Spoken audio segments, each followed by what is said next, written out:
If you are a Christian woman and a true Christian woman, you know that the head of the household should be the man. It's Amber J. Lee. Thank you so much for watching. Don't forget to like, comment, and subscribe. And let's learn, pretty girls. And also, while you're here, just follow my Instagram as I also post updates. You know that it should be God, man, woman, and children. You cannot call yourself a Christian if you don't know that order. So before I get into it, I want to show you this video that is going viral and shaking the table for a lot of people. The home as I follow you, as you follow Christ. That is the only thing that we will do in our household. And I promise and I vow that in heaven they hear. On earth I declare and decree, I shall be a submissive wife unto you as we continue to do this work of God. Because to us, you know, this is beyond just love. This is about God. This is about kingdom. This is about our duty, reflecting to the world what true marriage, what God really intends for marriage to be. I honor you, Miles. And I love you with my all, with all my heart. I feel like a traditional and biblical household has become so rare that people don't even know how to respond when they see one, especially in our community. We're so used to baby mama, baby daddy, somebody got a son over here, somebody got a daughter over here, these two are sister cousins. We're so used to that in our community that when someone is doing it the right way in the name of Jesus, in the steps of God, the way he intended, it is foreign and it looks like it's a mistake. And it's crazy because that video is how it's supposed to be.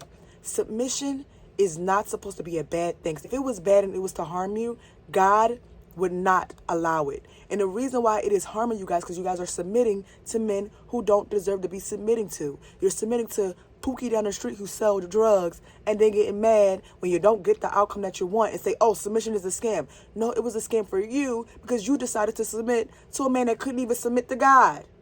You submit to a man that's going to submit to God, then I see you have no problems in the future. Because you got to remember, that man runs to God when times are hard. You run to him. You guys are not equal. In the name of Jesus, you aren't. A lot of people were commenting, girl, get up, girl, get up. And it's just like, no, how about you sit down and talk to your baby father and get it right? Boy, how about you sit down and talk to your baby mama and get it right and try to marry her and put a ring on it? You guys are so used to seeing destruction and chaos that when peace comes around and harmony and love is truly in the air, you don't know how to react to it. Your body is just, it's a foreign substance. You got to find ways to subconsciously destroy it. You're supposed to trust that God brought this man into your life. Before you even submit to this man, you're supposed to pray to God and let God give you that say-so. And once God gives you that say-so, then you submit. A lot of you guys are getting red flags from the gate, but you ignore it. You have kids. You do everything under the sun and then say, oh, why is she submitted? He's just going to do this. No, that's what your man did. That's what your man did. The man that you were serving was not serving the man upstairs. He was serving himself in his flesh. When a relationship is built on God, it moves different. It doesn't end in chaos and it doesn't end in baby mama drama, period. And when you're a woman of God, you know what God asks you to do for your man. You're supposed to be that Proverbs 31 woman. That's what a woman of God does for a man of God. A lot of you guys saying, oh, I can't do this, I can't do that, because your ego won't allow you to submit to be married.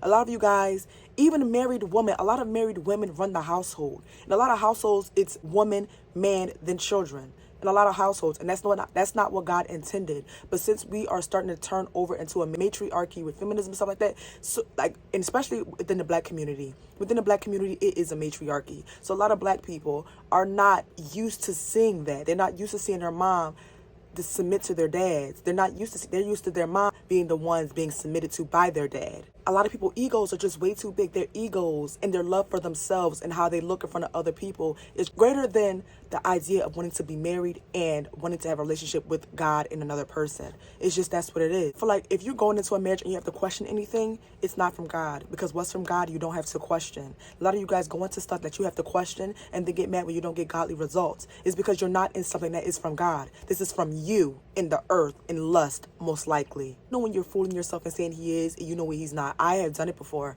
You don't know how many times I have done it. My friends have done it. Dated guys we know wasn't worth a lick. Couldn't even lead a household. But we imagined that he could because we thought that he could, or we wanted him to. We know he couldn't.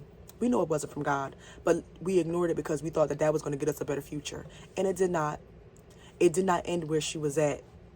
A lot of women, they don't learn the importance of leading until they get tired of leading. Look at Erykah Badu. She stops where my king at because she's tired of leading. So eventually you all will end up there. Whether it's now or 20 years from now, you all will end up wanting to be led because you will get tired of leading. So why not do it now? Why wait until your 3 baby daddies in like Erykah and then want to be led? To me, anything over 1 baby dad is too much. And if you have more than 1 baby mom, in my eyes, you're irresponsible and you're a mess. Because I've seen men who had a child already before they got to marriage and make great husbands, and vice versa with women, like, and make great wives. Anything over more than 1, it's over with. Understand that marriage isn't a fairy tale. It's between you, another man, and God, and that you're supposed to build the next foundation for God. I don't know. Don't forget to like, comment, subscribe. Let me know what you think.